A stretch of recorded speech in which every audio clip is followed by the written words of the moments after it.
Saludos. En esta oportunidad vamos a estar conversando sobre método científico. Hemos conversado en oportunidades anteriores sobre la ciencia y el conocimiento y hoy vamos a estar viendo cómo este método científico ha dado aportes para que el conocimiento pueda transformarse en científico y ser replicable y confiable. En este sentido, es importante que nosotros definamos claramente lo que es método y lo que es ciencia, considerando que el método es un proceso que viene por etapas, que es ordenado. Muchos lo confunden, o mejor dicho, no es que lo confundan, sino que lo comparan con una receta, porque es estructurado, hay un paso a paso que se debe seguir para obtener un resultado confiable.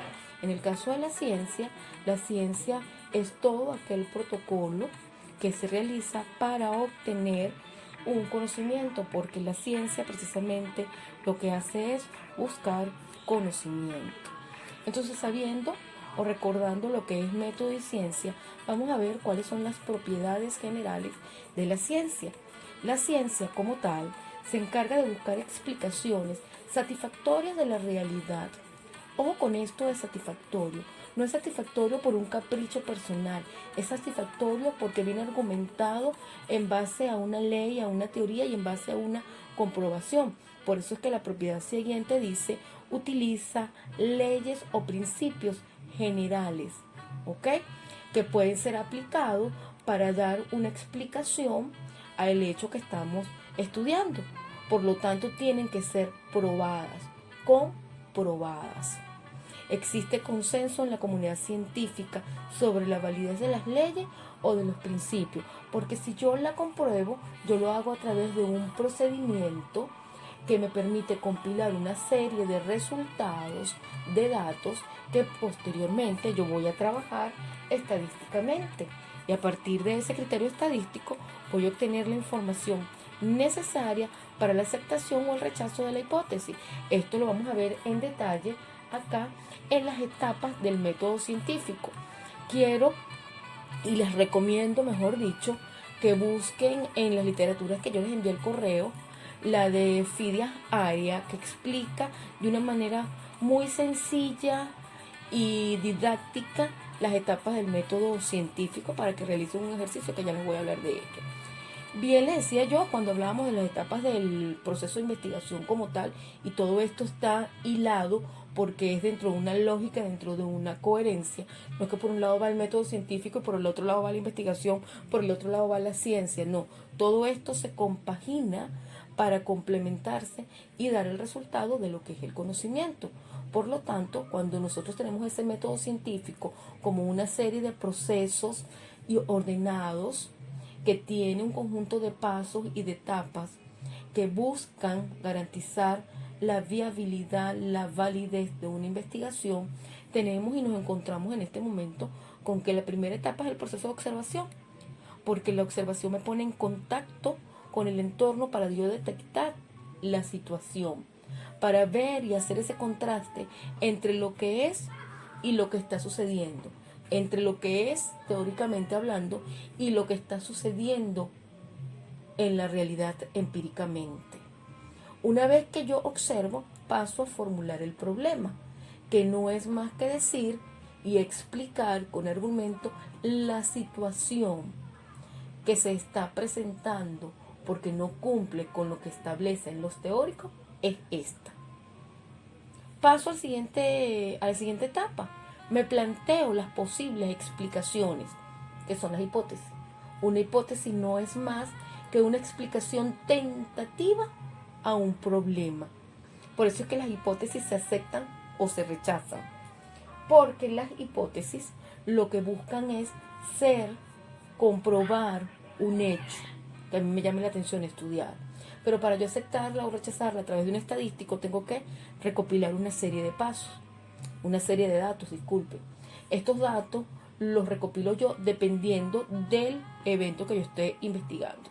Por ejemplo, si yo estoy estudiando las características de un organolépticas de un producto, entonces aplico una escala adecuada para medir las propiedades organolépticas. hago una repitencia, que es cuando tengo a mi panel sensorial que prueba y le da los distintos sabores, el color y el olor del producto que yo estoy estudiando o estoy evaluando. Entonces allí tengo una serie de datos que compilo que debo verificarlos. Una vez que yo los verifique, esa verificación se hace a través de un tratamiento estadístico de todo un diseño de experimento. Paso a concluir. La conclusión es decir, acepto o rechazo esa hipótesis. ¿Ok? ¿Qué pasa si yo concluyo y la conclusión no es la adecuada y lo coloco entre comillas? Hay conclusiones adecuadas. No es que hayan conclusiones adecuadas. Lo adecuado o no, lo satisfactorio o no, la aceptación o el rechazo de la hipótesis va a depender de lo que yo esté investigando. Y mientras mejor conozco ese fenómeno, mejor puedo entender su comportamiento. Pero para conocerlo, necesariamente tengo que leer sobre él. Cuando hay una conclusión que presenta fallas, entonces quiere decir que hubo un error en el método. Por lo tanto, tengo que devolverme al proceso de verificación, tomo otra vez los datos, hago otra vez el experimento, compilo nuevamente la información y vuelvo a verificar. Sigue el fallo, entonces tengo que devolverme hasta el origen. Voy a ver cuál es el problema, voy a volver a estudiarlo. Para estudiarlo tengo que leerlo, ver cuáles son sus antecedentes. Planteo nuevamente la hipótesis, porque puede ser que yo haya formulado mal la hipótesis. Compilo los datos para aceptarla o rechazarla. Los verifico para darle validez y resulta que cuando concluyo, sí, obtuve una conclusión válida y confiable. Por lo tanto, publico. Cuando yo publico, quiere decir que ese conocimiento está siendo aceptado por una comunidad científica. Por lo tanto, hay un nuevo conocimiento que se está generando. Pero cuando la comunidad científica no lo acepta, porque hay un error en el proceso, le dice vuelva a empezar. Y se repite entonces la fase formulación, hipótesis, recopilación, verificación y por último conclusión, hasta que la comunidad de expertos, que es un jurado en este caso, avala los resultados de lo que se está investigando. ¿Qué características tiene el método científico? Está libre de prejuicios. ¿Por qué? Porque es objetivo, es metódico, no es subjetivo, aquí no hay intereses personales. Aquí es la razón y la lógica científica lo que está por encima. Se aceptan hipótesis o se rechazan porque es repetible. Yo tengo una muestra y hago una corrida de ella 5, 6, 7, 8, 9 veces, 10 veces, 50 veces, dependiendo de lo que se esté estudiando, dependiendo de los recursos que yo tenga, y por eso es necesario hacer un estudio de factibilidad, como se explicaba en las etapas de la investigación, y es comprobable porque es verificable y está basado en teorías no dogmáticas. Entonces es importante esto del método científico porque se aplica para copiar un conocimiento que viene originado de teorías, viene originado de teorías. ¿Para qué? Para así construir un saber y lograr lo que estamos buscando, el avance de la ciencia. Y con ello nos acercamos al objetivo de explicar, de predecir y de controlar un fenómeno. ¿Okay? Pero lo controlo hasta qué punto? Lo controlo hasta que este fenómeno me da una explicación de ese hecho, de por qué se produce, cómo se produce, qué causas lo generan, qué relación hay de causa y efecto.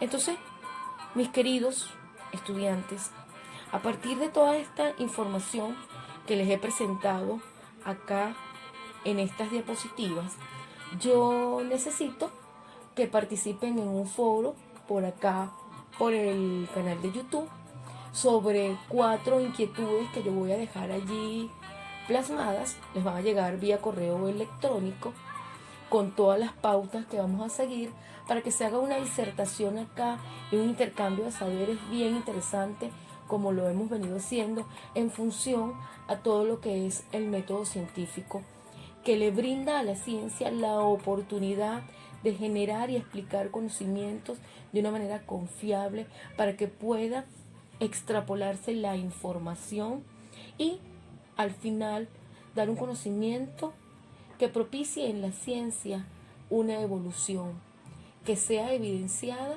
en una realidad social. Nosotros y lo que tenemos a la mano actualmente es producto de todo este cúmulo de conocimiento que en una oportunidad fue simplemente una idea y que pasó por muchas pruebas, ¿saben? Pasó por muchas pruebas hasta llegar a ser lo que nosotros vemos hoy. Y precisamente de eso se trata el conocimiento científico, de darle validez, de darle confiabilidad a todos los fenómenos que estudia. Ojo, entendiendo por fenómeno el hecho que se está investigando. A partir entonces de la semana que viene vamos a entrar en materia de cómo se hace el proceso de investigación como tal, ya que manejamos lo que es conocimiento, lo que es ciencia y lo que es método científico. Fue un placer, seguimos en contacto.